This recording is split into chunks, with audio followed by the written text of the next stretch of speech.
अस्सलाम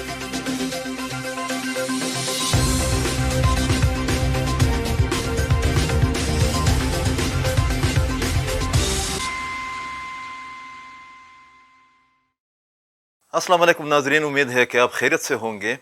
नाजरीन, वस्त एशिया और साउथ एशिया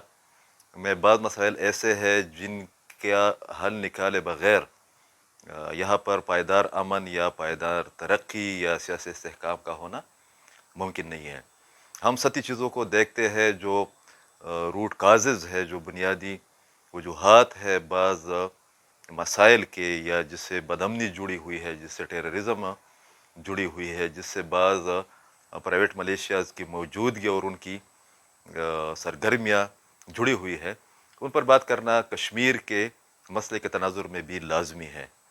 आपको पता भी है कि 5 अगस्त 2019 को इंडिया ने पार्लियामेंट के थ्रू और बाज़ क़वानीन के थ्रू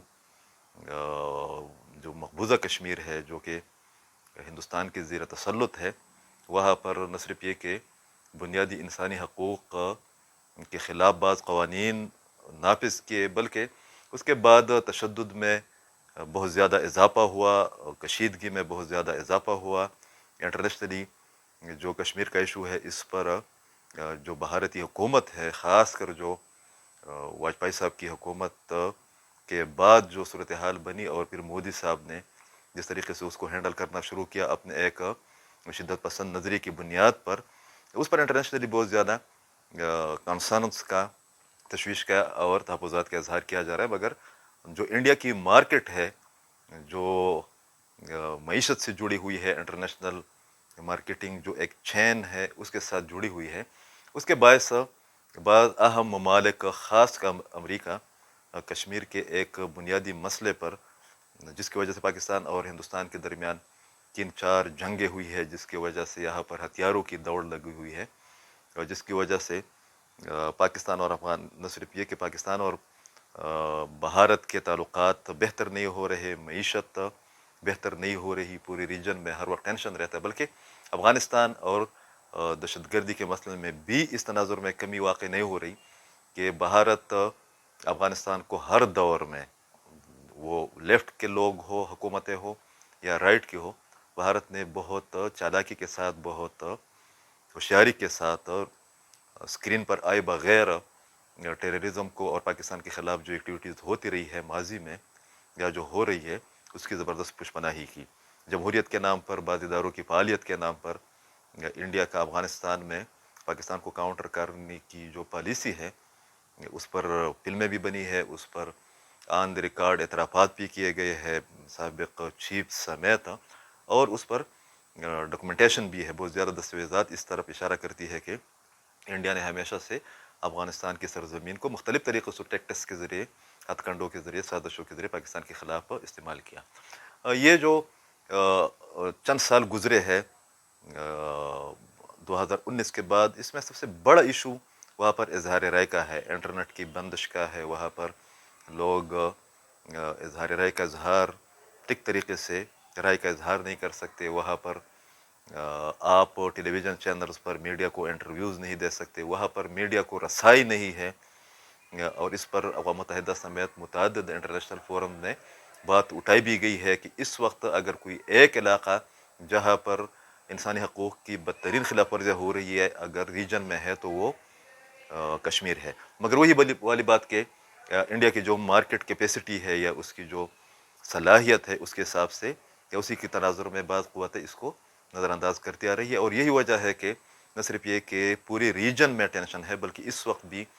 जो टाइम मैगज़ीन की एक रिपोर्ट चंद महीने पहले आई है, उसके मुताबिक इंडिया में 35 से लेकर तकरीबन 60 तक अलहदगी पसंद तंजीमें या तहरीकें वो चल रही है। उस रिपोर्ट के मुताबिक न सिर्फ ये कि मुसलमान वहाँ पर ख़ुद को ख़ास कर मकबूजा कश्मीर में गैर महफूज समझते हैं, वो समझते हैं कि उनको उनका स्टेक नहीं दिया जा रहा, आबादी के लिहाज से, पार्लियामेंट की नुमाइंदगी के लिहाज से, मीडिया की आज़ादी के लिहाज से, बल्कि सिखों का भी मसला है। चंद और जो वहाँ पर ग्रुप्स हैं, मुख्तलिफ एथनिक ग्रुप है, वो भी न सिर्फ ये कि इंटरनेशनली मुख्तलिफ रेफरेंडम्स और मुख्तलिफ तरीक़ों के ज़रिए अपनी आवाज़ उठाते रहे, बल्कि इंडिया से अलहदा होने की तहरीक भी चला रहे हैं। और फिर आपने گزشتہ 2 سالوں کے دوران دیکھا بھی کہ کس طریقے سے سکھوں نے انٹرنیشنلی اپنے ایشوز کو، خالستان کا جو ایشو ہے یا سکھوں کے ساتھ یا اقلیتوں کے ساتھ جو کچھ ہوتا رہا ہے وہ اجاگر کیا ہے۔ منی پور میں چند اور علاقوں میں جس طریقے سے پرتشدد واقعات ہوئے، جس طریقے سے اقلیتوں کو نشانہ بنایا گیا، اس پر بھی انٹرنیشنل کمیونٹی، انٹرنیشنل میڈیا خاموش ہے۔ اس والے کشمیر کو، خیبر پختونخوا کے تناظر میں بھی کشمیر کی ایشو کو دیکھنا چاہیے۔ خیبر پختونخوا خاص کر قبائلی علاقہ جات کا کشمیر کی جو موجودہ کشمیر ہے، اس کی آزادی میں بنیادی کردار رہا ہے۔ جو تحریک چلی تھی 1947-48 میں، اس کو جس بندے نے ترتیب دیا تھا، بنایا تھا، میجر اکرم صاحب، ان کا تعلق قبائلی علاقہ جات سے تھا۔ پھر قبائلی لشکر کا وہاں پر جانا، بعض علاقوں کو قبضہ کرنا اور اتنی پیش قدمی کرنا کہ جواہر لال نہرو نے اس پر خود ایک تقریر بھی کی اور پھر UN سے رجوع کرنے کی ضرورت بھی محسوس کی گئی۔ اس کے بعد جو پہلا باضابطہ لیڈر شہید ہوا ہے، مقبول بٹ صاحب، وہ نہ صرف یہ کہ پشاور میں پیدا ہو گئے تھے، پشاور میں انہوں نے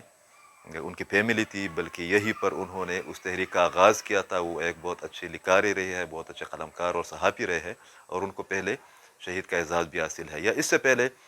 جب ہم مقبوضہ کشمیر اور موجودہ کشمیر کی آبادی کی بات کرتے ہیں تو اس میں بھی جو سدوزئی پٹھان ہے، جو یوسفزئی پٹھان ہے، جو احمد زئی پٹھان ہے، ان کا بہت بڑا سٹیک ہے۔ اور کشمیر کی آزادی میں یا کشمیر کی بیوروکریسی میں، جو آزاد کشمیر ہم جس کو کہتے ہیں، یا مقبوضہ کشمیر کی آبادی کی بات کرتے ہیں، تو اس میں سدوزئی پٹھانوں کا بہت بڑا کردار رہا ہے، جو کہ احمد شاہ ابدالی کے دور میں پورے ہندوستان میں آئے تھے، اور پھر انہوں نے کشمیر پر حکومت بھی کی۔ تو اس تمام تناظر میں بہت سی چیزیں ایک دوسرے کے ساتھ جڑی ہوئی ہیں، مگر جو سب سے بڑی بات ہے وہ یہ ہے کہ جو پاکستان میں دہشت گردی کی لہریں چلتی ہے، جہاں پر کشیدگی میں اضافہ ہوتا ہے علاقائی، اس میں افغانستان کا جو رول ہے، یا افغانستان کو یوٹیلائز کرنے کا جو بھارتی ٹیکٹس ہے، اس پر بھی غور کرنے کی ضرورت ہے۔ اور ساتھ میں یہ بھی کہ پاکستان سمیت پورے ریجن کے امن کے لیے لازمی ہے کہ نہ صرف یہ کہ کشمیر کا مسئلہ حل کیا جائے، بلکہ یہاں پر جو مختلف ایتھنک گروپس کی تحریک چل رہی ہے یا جو اقلیتوں کا مسئلہ ہے، ان کو نہ صرف یہ کہ ہندوستان میں بلکہ بعض دیگر ممالک پاکستان سمیت وہاں پر بھی حل کرنے کی ضرورت ہے، اس لیے کہ بہت سی چیزیں ایک دوسرے کے ساتھ انٹر لنک ہیں۔ بہت شکریہ۔